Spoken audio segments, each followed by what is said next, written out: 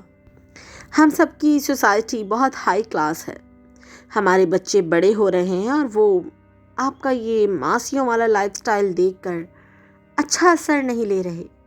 روز روز کی یہ چک چک ہم سے نہیں ہوتی۔ رحمت نے باری باری اپنے بچوں کے چہروں کو دیکھا۔ ساجد، عابد، سلمان، یہ تم کہہ رہے ہو جن کے اسکول کی فیس کے لیے میں نے رشتہ داروں کی جھڑکیاں سہیں، چوراہوں پر ریڑھیاں لگائیں، لوگوں کی گالیاں سنی؟ بیٹے نظریں چرا گئے۔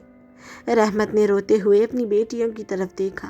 شازیہ، منیزہ، تم تو بیٹیاں ہو، تم نے تو میری ہجرتیں دیکھی ہیں، تم مجھے اپنے پاس رکھ لو، میں تمہارے گھر کا کام کر دیا کروں گی۔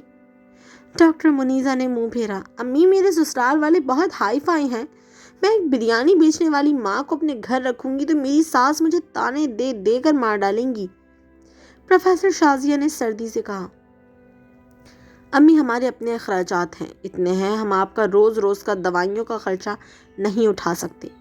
ہم نے فیصلہ کیا ہے کہ آپ کے لیے ایک اولڈ ایج ہوم میں بات کر لی ہے، وہاں آپ کو سکون ملے گا۔ رحمت کا دل ٹوٹ کر ریزہ ریزہ ہو گیا۔ وہ بوڑھی ماں جس نے اکیلی دنیا کے طوفان سے، رشتہ داروں کی بے رخی سے، معاشرے کے غلیظ اشارے سے سہے تاکہ ان بچوں کو سر اٹھا کر جینا سکھا سکے، آج اسی اولاد کو اپنی ماں کا سر دیکھ کر شرم آ رہی تھی۔ رحمت کھڑی ہوئی، اس نے اپنے آنسو پوچھے جو اب خشک ہو چکے تھے۔ وہ اپنے کمرے میں گئی اور اپنا وہی 25 سال پرانا زنگ آلود لوہے کا صندوق اٹھایا جس میں وہ کبھی بچوں کی فیسوں کے پیسے چھپا کر رکھتی تھی۔ اس نے آخری بار اپنے بچوں کے عالیشان بنگلے اور ان میں رہنے والے بڑے افسران کو دیکھا۔ ان کے چہروں پر ایک سکون تھا جیسے کوئی بوجھ اتر گیا ہو۔ رحمت نے لرزتے قدموں سے گھر کی دہلیز پار کی اور پیچھے مڑ کر بھی نہیں دیکھا۔ وہ سڑک پر چلتی گئی، تیز دھوپ اس کے چکھے ہوئے وجود کو جھلسا رہی تھی۔ بالکل ویسے ہی جیسے 30 سال پہلے اسلم کی موت کے دن تھے۔ سامنے دارالامان کا بڑا سا گیٹ تھا۔ رحمت نے گہرا سانس لیا اور اندر داخل ہو گئی۔ اس نے دنیا کے سارے ظلم جیت لیے تھے، بس اپنی ہی اولاد کی محبت سے ہار گئی تھی۔ پلا کر خون دل جن کو بڑا انسان بنایا تھا، انہیں ہی شرم آتی ہے اب اپنی ماں بتانے میں۔ دارالامان کا بھاری لوہے کا گیٹ ایک بھیانک چوں چوں کی آواز کے ساتھ کھلا۔ رحمت کے لرزتے قدموں نے جیسے ہی اندر کی ٹھنڈی زمین کو چھوا، اسے لگا کہ باہر کی تپتی دھوپ سے زیادہ تپش اس کے اپنے اندر لگی آگ کی ہے۔ وہ لاٹھی ٹیکتی، کاندھے پر پرانا زنگ آلود لوہے کا صندوق سنبھالے سیدھی استقبالیہ پر پہنچ گئی۔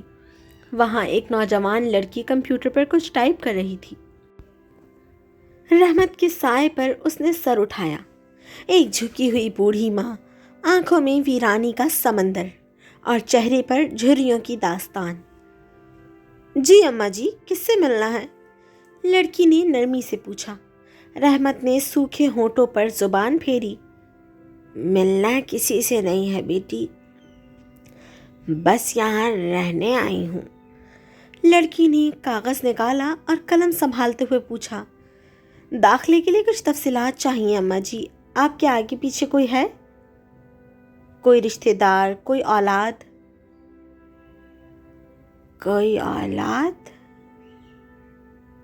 اس سوال نے رحمت کے کلیجے پر جیسے آری چلا دی۔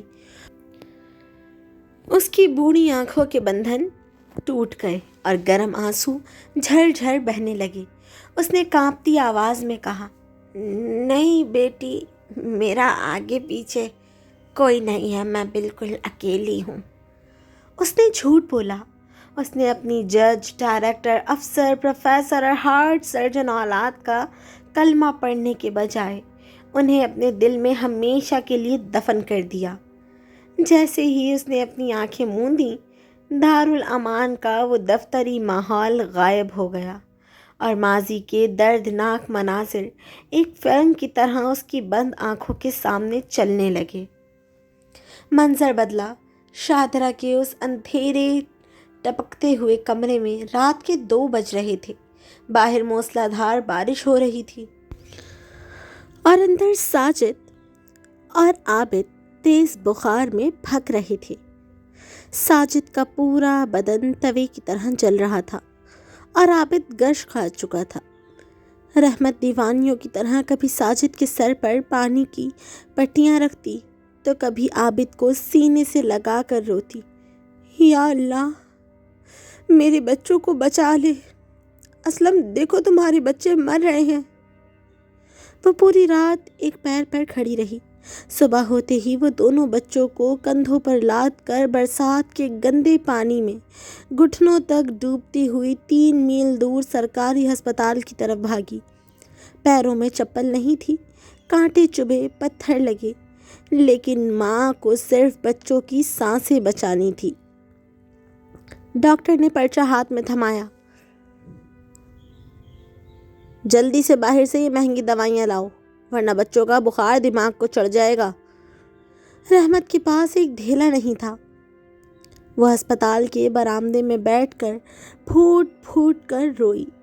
پھر اس نے کانپتے ہاتھوں سے اپنے ناک کے واحد لونگ کو چھوا۔ یہ سونے کا لونگ اس کے مرحوم شوہر اسلم کی آخری نشانی تھی، جو اس نے شادی پر رحمت کو پہنایا تھا۔ رحمت نے ایک لمحہ بھی نہیں سوچا۔ وہ دوڑتی ہوئی سنار کی دکان پر گئی اور وہ لونگ آدھی قیمت پر بیچ دیا۔ اسلم مجھے معاف کر دینا، آج تمہاری آخری نشانی تمہارے بچوں کی زندگی کے سامنے ہار گئی۔ اس نے روتے ہوئے دکاندار سے دوائی کے پیسے لیے اور بچوں کی جان بچائی۔ یادوں کا دوسرا رخ اس سے بھی زیادہ بھیانک تھا۔ منیزہ کی باری آئی تو اسے نمونیا ہو گیا۔ ہسپتال کا خرچہ پورا کرنے کے لیے رحمت نے دن اور رات کا فرق مٹا دیا۔ وہ سیٹھ طارق کی کوٹھی پر صبح کا کام ختم کرتی تو دوپہر کو سیٹھ حفیظ کے ہاں کپڑے دھونے پہنچ جاتی۔ سردیوں کی اس یخ بستہ رات میں جب لوگ کمبلوں میں چھپے ہوتے تھے، رحمت کھلے صحن میں بیٹھ کر برفیلے پانی سے امیروں کے کمبل اور چادریں دھوتی تھی۔ اس کے ہاتھ اتنے سوج جاتے کہ ان سے خون رسنے لگتا، لیکن وہ زخموں پر کپڑا لپیٹ کر دوبارہ بریانی کے پتیلے کے سامنے کھڑی ہو جاتی۔ دھوئیں سے اس کا دم گھٹتا، کھانسی آتی، لیکن وہ خود آدھی روٹی کھا کر سو جاتی تاکہ بچوں کو دودھ اور انڈے کھلا سکے۔ اس نے لوگوں کے نخرے سہے، گالیاں سنی، چوری کے جھوٹے الزامات پر پیروں میں گر کر معافیاں مانگی، صرف اس لیے کہ اس کے بچوں کی پڑھائی نہ چھوٹے، معاشرہ انہیں یتیم اور جاہل کہہ کر دھتکار نہ دے۔ امی مجھے نئی کتابیں چاہیے، اسکول والے نکال رہے ہیں، سلمان نے بچپن میں روتے ہوئے کہا تھا۔ رحمت نے اسی وقت اپنے خون کا سودا کیا۔ وہ سرکاری ہسپتال کے بلڈ بینک گئی اور اپنے کمزور جسم سے خون کی بوتل بیچ کر سلمان کے لیے کتابیں خرید لائی۔ اماں جی کہاں کھو گئیں؟ یہ لیں، یہاں انگوٹھا لگا دیں۔ ریسیپشنسٹ لڑکی کی آواز نے رحمت کو ماضی کے اس دردناک سمندر سے باہر کھینچا۔ رحمت نے چونک کر اپنی آنکھیں کھولیں۔ اس کے گال آنسوؤں سے تر تھے اور ہاتھ بری طرح کانپ رہے تھے۔ اس نے اپنی زندگی کا آخری سرمایہ، وہ کھردرے کالے اور زخمی ہاتھ جن سے اس نے جج اور ڈاکٹر پالے تھے، سیاہی کے پیڈ پر رکھے اور دارالامان کے رجسٹر پر اپنا انگوٹھا لگا دیا۔ اب وہ ماسی رحمت نہیں بلکہ دارالامان کا قیدی نمبر 46 تھی۔ اس نے اپنا پرانا صندوق اٹھایا اور اندر کی طرف تاریک راہداری کی طرف چل پڑی، جہاں اس کی عمر کی کئی اور مائیں اپنی اپنی اولاد کی کامیابی کا کفن اوڑھے بیٹھی تھی۔ ایک اتوار دارالامان میں غیر معمولی رونق تھی۔ شہر کے امیر کبیر لوگ جو اکثر یہاں صدقات اور ضرورت کا سامان بانٹنے آتے تھے، وہاں موجود تھے۔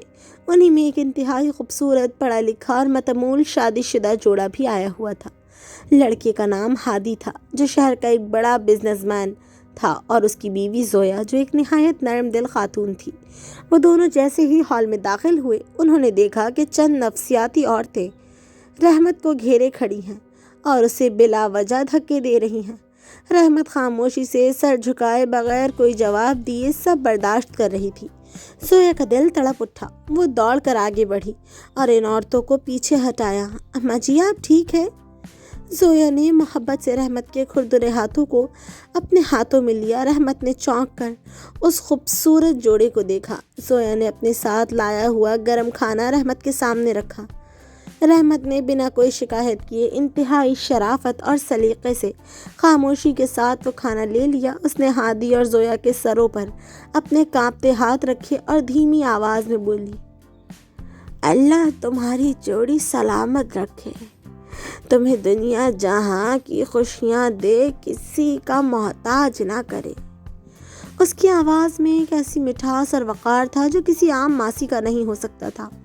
ہادی اور زویا اس بوڑھی ماں کے سلیقے اور دعاؤں سے انتہائی متاثر ہوئے۔ ہادی سیدھا دارالامان کے مینیجر کے دفتر میں گیا اور رحمت کی طرف اشارہ کر کے پوچھا، سر وہ جو کونے میں اماں جی بیٹھی ہیں ان کے بارے میں کچھ بتائیے۔ وہ اتنی سلجھی ہوئی اور پروقار خاتون ہے، پھر یہاں اس حال میں کیوں ہے؟ مینیجر نے ایک ٹھنڈی آہ بھری اور بولا، ہادی صاحب، ان کا نام رحمت بی بی ہے، 3 ماہ ہونے کو آئے ہیں۔ یہ ایک دن اپنا یہ پرانا صندوق لے کر چپ چاپ یہاں آ گئیں۔ انہوں نے اپنے آگے پیچھے کسی کے بارے میں کچھ نہیں بتایا، نہ کسی سے بات کرتی ہیں، نہ اپنے خاندان کا ذکر کرتی ہیں، بس پورا دن نماز روزہ اور اللہ کی عبادت میں گزار دیتی ہیں۔ مینیجر نے آگے بتایا، یہاں جو دوسری دماغی مریض اور نفسیاتی عورتیں ہیں وہ انہیں بہت ستاتے ہیں، ان کا جینا محال کر رکھا ہے، پر یہ مائیں اتنی صابر ہیں کہ کسی سے ایک لفظ نہیں کہتی، بس خاموشی سے آنسو بہا لیتی ہیں۔ ہمیں لگتا ہے یہ کسی بہت بڑے صدمے سے گزر کر یہاں آئی ہیں۔ ہادی اور زویا نے ایک دوسرے کی طرف دیکھا۔ ان کی اپنی کوئی ماں نہیں تھی، وہ دونوں اس ممتا کی چھاؤں کے لیے ترستے تھے۔ ہادی نے زویا کا ہاتھ تھاما اور کہا، زویا کیا تم وہی سوچ رہی ہو جو میں سوچ رہا ہوں؟ زویا نے روتے ہوئے سر ہلا دیا۔ ہادی اور زویا نے مینیجر سے بات کر کے تمام کاغذی کارروائی پوری کی اور رحمت کے پاس آ گئے۔ ہادی رحمت کے پیروں میں بیٹھ گیا اور بولا، اماں جی ہماری ماں نہیں ہے، کیا آپ ہمارے ساتھ ہمارے گھر چلیں گی ہماری ماں بن کر؟ رحمت نے حیرت سے ان دونوں کو دیکھا۔ بیٹا میں ایک بوڑھی بیکار عورت ہوں، مجھے اپنے عالیشان گھر میں لے جا کر کیا کرو گے؟ زویا نے رحمت کو گلے سے لگا لیا۔ اماں ہمیں بنگلہ نہیں، آپ کی دعائیں چاہیے، آپ ہمارے گھر کی برکت بن کر چلیں۔ جب ہادی اور زویا رحمت کا وہ پرانا صندوق اٹھا کر اسے اپنی مہنگی چمکتی ہوئی گاڑی میں بٹھا کر اپنے محل جیسے گھر لے آئے تو رحمت کے قدم لڑکھڑا گئے۔ ہادی اور زویا نے اسے گھر کا سب سے خوبصورت اور بڑا کمرہ دیا، اسے مخمل کے بستر پر بٹھایا اور نوکروں کو حکم دیا کہ اماں جی کی اجازت کے بغیر گھر کا کوئی کام نہیں ہوگا۔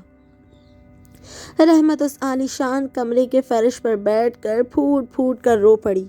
اس کی آنکھوں سے بہنے والے آنسو اب دکھ کے نہیں تھے بلکہ تقدیر کے اس عجیب موازنے کے تھے۔ اس نے آسمان کی طرف منہ اٹھایا اور روتے ہوئے خدا سے شکوہ کیا، یا اللہ یہ کیسا انصاف ہے، وہ 5 اولادیں جنہیں میں نے اپنے خون سے سینچا، جن کے لیے میں ماسی بنی، چوراہوں پر بریانی کی ریڑھیاں لگائیں، اپنے ناک کا سونا بیچ دیا، راتوں کو جاگ جاگ کر ان کا بخار اتارا۔ انہوں نے معاشرے میں اپنی ناک بچانے کے لیے مجھے ایک نوکرانی کی طرح گھر سے نکال دیا۔ انہیں اپنی ماں بتانے میں شرم آتی رہی۔ اس نے ہادی اور زویا کو دیکھا جو اس کے کھردرے پیروں پر مرہم لگا رہے تھے اور بولی، اور یہ غیر جن سے میرا کوئی خون کا تعلق نہیں، جو اتنے بڑے امیر کبیر اور پڑھے لکھے ہیں، وہ ایک ماسی کو اپنی ماں بنا کر اپنے سر کا تاج بنا رہے ہیں۔ ہادی نے رحمت کے آنسو پوچھے اور کہا، ماں اولاد خون سے نہیں احساس سے ہوتی ہے، آج سے آپ صرف ہماری ماں ہیں۔ رحمت نے دونوں کو اپنے سینے سے لگا لیا۔ اس نے دنیا کے سارے ظلم سہے تھے، اپنوں کی بے وفائی کا زہر بھی پیا تھا، لیکن غیروں کے اس خلوص نے اس کی ممتا کے زخموں پر ہمیشہ کے لیے مرہم رکھ دیا۔ ہادی کوئی عام بزنس مین نہیں تھا، وہ ملک کے سب سے بڑے تجارتی گروپ الہادی انڈسٹریز کا چیئرمین اور ملک کی معیشت کا وہ ستون تھا جس کے ایک دستخط پر وفاقی بیوروکریسی، وزارتیں اور عدالتیں چلتی تھیں۔ شہر کے تمام بڑے افسران اور ججز کی ترقیاں، تبادلے اور نوکریاں بلا واسطہ یا بالواسطہ ہادی کے کاروباری سلطنت اور اثر و رسوخ سے جڑی ہوتی تھی۔ قدرت کا کھیل دیکھیے، اسی دائرے میں رحمت بی بی کی وہ 5 خود غرض اولادیں بھی آتی تھیں۔ جج ساجد کی ہائی کورٹ میں اگلی پروموشن کی فائل، عابد کی کمپنی کو ملنے والا اربوں روپے کا بین الاقوامی کانٹریکٹ، سلمان کی وزارت میں سیکریٹری کے عہدے پر تعیناتی، پروفیسر شازیہ کا بیرون ملک یونیورسٹی میں تبادلہ اور ڈاکٹر منیرہ کے نئے ہارٹ ریسرچ ونگ کے لیے فنڈز، یہ سب کچھ ہادی کے صرف ایک قلم کی جنبش کے محتاج تھے۔ ان 5 کو معلوم تھا کہ اگر ہادی نے ہاتھ کھینچ لیا تو ان کا شاندار کریئر پل بھر میں خاک میں مل جائے گا۔ ہادی اور زویا نے پچھلے چند مہینوں میں رحمت بی بی کو وہ زندگی دی تھی جس کا انہوں نے خواب میں بھی نہیں سوچا تھا۔ ملک کے بہترین ڈاکٹروں سے ان کے جوڑوں کا علاج کروایا۔ ان کے ہاتھ پیروں کا کھردرا پن جو کبھی برتن مانجنے اور بریانی کی ریڑھی چلانے سے ہوا تھا، اب بہترین نگہداشت اور مرہم سے ختم ہو چکا تھا۔ اب ان کے چہرے پر ایک پروقار خوبصورت چمک تھی اور سفید بالوں میں ایک خاص قسم کی نفاست آ گئی تھی۔ وہ اب کوئی مظلوم ماسی نہیں بلکہ ایک امیر پروقار اور نفیس گھرانے کی بزرگ ملکہ لگتی تھی۔ شہر کے سب سے مہنگے اور عالی شان 5 اسٹار ہوٹل کے ہال میں الہادی گروپ کی سالانہ کامیابی کا جشن منایا جا رہا تھا۔ ہال قیمتی فانوسوں، پھولوں اور چمکتی ہوئی روشنیوں سے سجا ہوا تھا۔ اس محفل میں ملک کے بڑے بڑے ججز، بیوروکریٹس، ہارٹ سرجنز اور چوٹی کے پروفیسرز مدعو تھے۔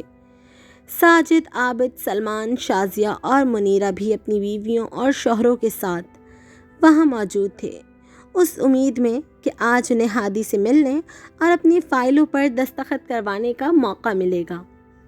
اچانک ہال کے بڑے دروازے کھلے اور پورا ہال خاموش ہو گیا۔ ہادی اور زویا ہال میں داخل ہو رہے تھے اور ان کے درمیان ایک انتہائی نفیس اور پروقار بوڑھی خاتون تھی۔ رحمت بی بی نے خالص ریشم کی سفید ساڑی پہن رکھی تھی، گلے میں موتیوں کا ایک سادہ لیکن بیش قیمت ہار تھا اور چہرے پر بلا کا وقار۔ ان کے دائیں بائیں سوٹ پہنے دو ذاتی ملازمین نہایت احترام سے چل رہے تھے، جبکہ ہادی اور زویا نے محبت اور فخر سے ان کے بازو تھام رکھے تھے۔ ساجد نے چائے کا کپ منہ سے لگایا ہی تھا کہ اس کی نظر اس خاتون پر پڑی۔ اس کے ہاتھ سے کپ چھوٹتے چھوٹتے بچا۔ امی؟ اس کے حلق سے دبی دبی آواز نکلی۔ باقی چاروں بہن بھائیوں اور ان کی ہائی کلاس بہوؤں کے چہروں کا رنگ یکسر اڑ گیا۔ یہ وہ ماسی رحمت تو تھی ہی نہیں جسے وہ ہمیشہ دنیا اور اپنے ہائی کلاس دوستوں سے چھپاتے پھرتے تھے، اور جس کے فلیٹ یا اولڈ ایج ہوم جانے کے فیصلے پر وہ خود غیرت کھا کر گھر سے نکل گئی تھیں۔ یہ تو کوئی ہائی سوسائٹی کی امیر خاتون لگ رہی تھیں، جن کے سامنے شہر کا گورنر بھی سر جھکا رہا تھا۔ ہادی مسکراتا ہوا سیدھا اسی گروپ کی طرف بڑھا جہاں رحمت بی بی کے 5 بچے اپنی فائلوں کے ساتھ کھڑے تھے۔ ان کے چہروں پر خوف اور حیرت کا طوفان تھا۔ سر، جج ساجد نام ہے میرا، اور یہ میرے بھائی بہن ہیں، ہم آپ سے ملنے کے لیے۔ ساجد نے لرزتی آواز میں ہادی سے بات کرنی چاہی۔ ہادی نے ہاتھ اٹھا کر اسے روکا اور بڑے فخر سے رحمت بی بی کی طرف دیکھا۔ جج صاحب، بزنس کی باتیں بعد میں، پہلے میں آپ سب کا تعارف اپنے گھر کی سب سے اہم شخصیت سے کروا دوں۔ یہ ہیں رحمت بی بی، میری ماں، الہادی گروپ کی سرپرست اعلیٰ۔ پورا گروپ جیسے ساکت ہو گیا۔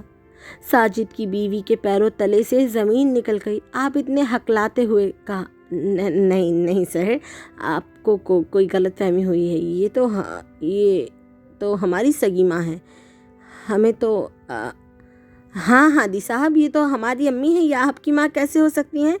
ڈاکٹر منیزہ نے تڑپ کر آگے بڑھنے کی کوشش کی، لیکن رحمت بی بی کے محافظوں نے اسے پیچھے ہی روک دیا۔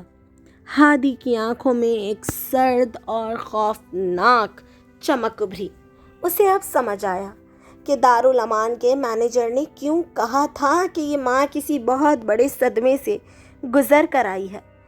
اس نے اپنی پوری کاروباری اور سماجی طاقت کے جلال کے ساتھ کڑکدار آواز میں کہا، خبردار!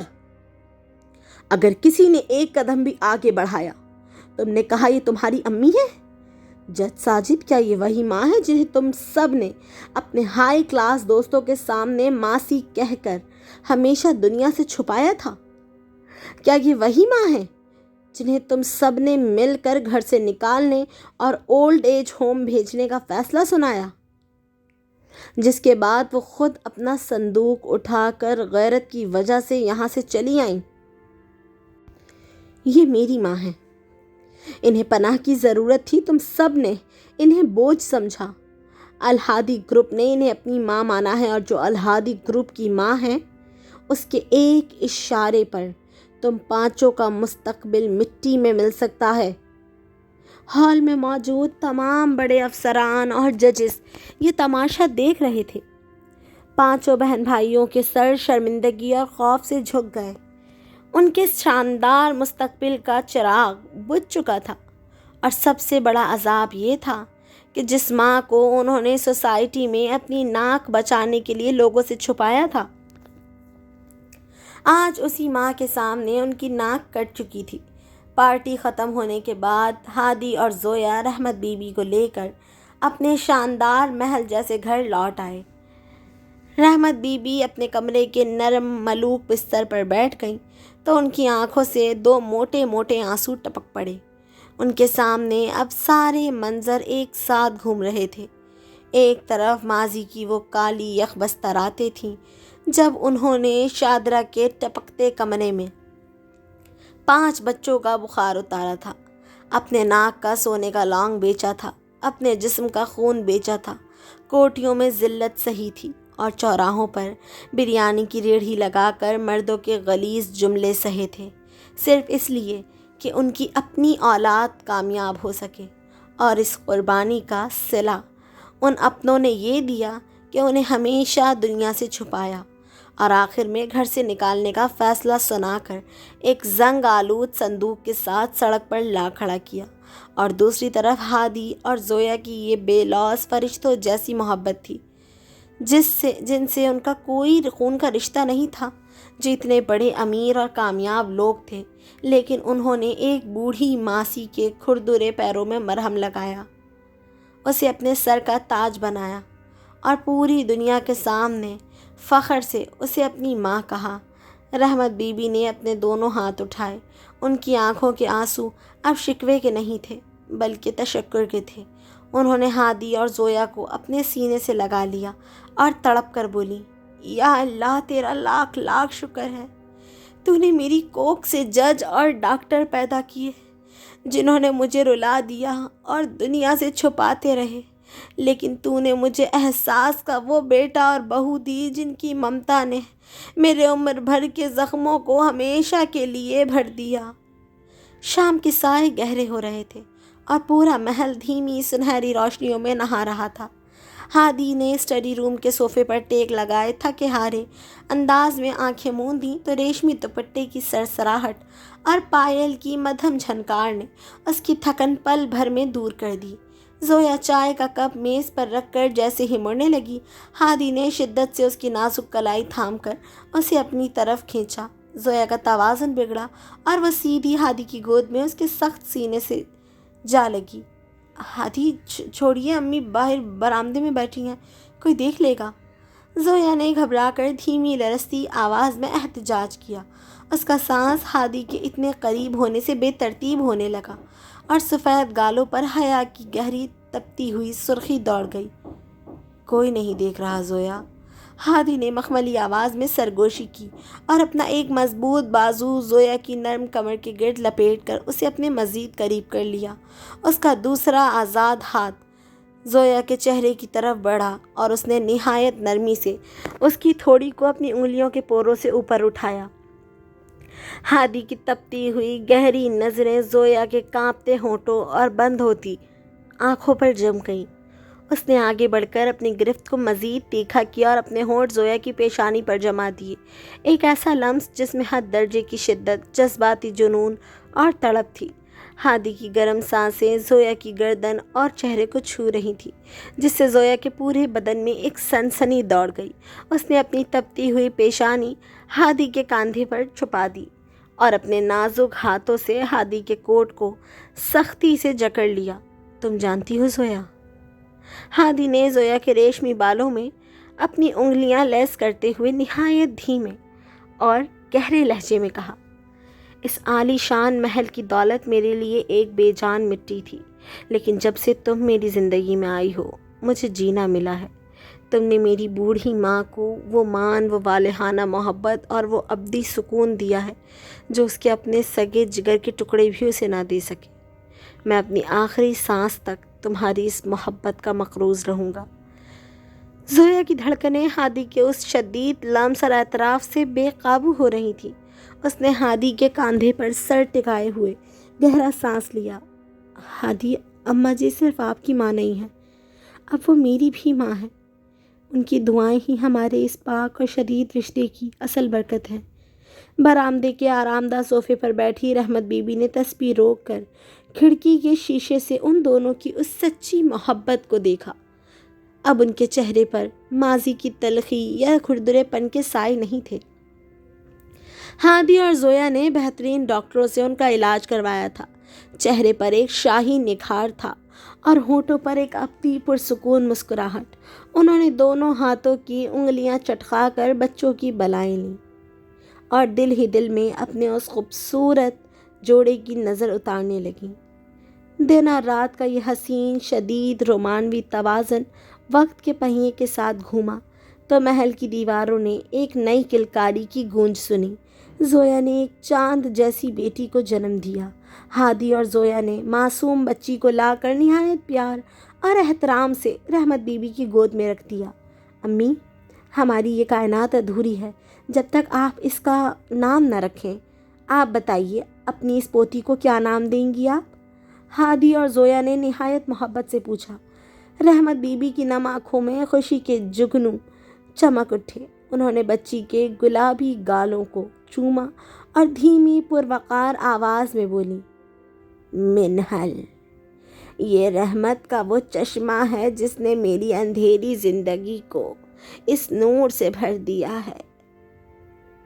کامیابی، محبت اور خلوص کا یہ سفر اپنے اختتام کی طرف بڑھ رہا تھا۔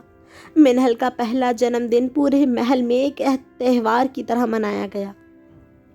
رحمت بی بی نے قیمتی ریشمی چادر اوڑھے انتہائی پروقار اور نفیس انداز میں اپنی پوتی کو اپنے ہاتھوں سے کیک کا پہلا نوالا کھلایا اور اسے ڈھیروں دعائیں دیں۔ اس رات ان کا چہرہ ایسے دمک رہا تھا جیسے زندگی کا ہر فرض احسن طریقے سے ادا ہو چکا ہو۔ قدرت نے انہیں دنیا کی سب سے بڑی عزت سے نواز دیا ہو اور اب کوئی حسرت باقی نہ رہی ہو۔ رات گئے انہوں نے منہل کو اپنے سینے سے لگایا، اس کے ریشمی بالوں میں انگلیاں گھماتے ہوئے دھیمی آواز میں لوری سناتی رہیں، یہاں تک کہ وہ معصوم سو گئی۔ رحمت بی بی نے ایک طویل پرسکون سانس لیا اور خدا کا شکر ادا کرتے ہوئے اپنی آنکھیں موند لیں۔ اگلی صبح سورج کی پہلی سنہری کرن کھڑکی کے پردے چیرتی ہوئی بستر پر اتری۔ لان میں پرندے چہچہا رہے تھے۔ زویا روز کی طرح چائے کی ٹرے سنبھالے پائل کی جھنکار کے ساتھ کمرے میں داخل ہوئی۔ امی، اٹھیے، دیکھیے منہل کب سے آپ کی لاٹھی پکڑ کر کھڑی ہے، زویا نے مسکراتے ہوئے پکارا، لیکن بستر سے کوئی سرسراہٹ نہ ہوئی۔ رحمت بی بی سفید چادر اوڑھے سیدھی لیٹی ہوئی تھی۔ ان کے چہرے پر ایک عجیب ماورائی اطمینان اور ایک دھیمی سی مسکراہٹ منجمد ہو چکی تھی۔ زویا کے ہاتھ سے چائے کی ٹرے چھوٹ کر فرش پر گری، پیالیاں ٹوٹنے کی آواز پورے کمرے میں گونجی۔ امی! زویا نے لرزتے ہاتھوں سے ان کی چادر ہٹائی اور ان کے کاندھے کو چھوا۔ جسم بالکل ٹھنڈا اور ساکت ہو چکا تھا۔ رحمت بی بی اس فانی دنیا کو چھوڑ کر اپنے اصل خالق حقیقی سے جا ملی تھیں۔ وہ اس صبح ایسی سوئیں کہ پھر دوبارہ کبھی نہیں اٹھیں۔ انہوں نے 5 اولادوں کے دیے ہوئے زخم بھی دیکھے تھے اور آخری وقت میں غیروں کی دی ہوئی فرشتوں جیسی محبت کا عروج بھی دیکھ لیا تھا۔ خدا نے انہیں آخری وقت میں وہ تمام خوشیاں اور عزت دے دی تھی جس کی وہ حقدار تھی۔ ہادی دوڑتا ہوا کمرے میں داخل ہوا۔ اس نے جب ماں کا بے جان سر دیکھا تو وہ ان کے پیروں میں گر کر پھوٹ پھوٹ کر رو پڑا۔ زویا منہل کو سینے سے لگائے دیوار سے جا لگی۔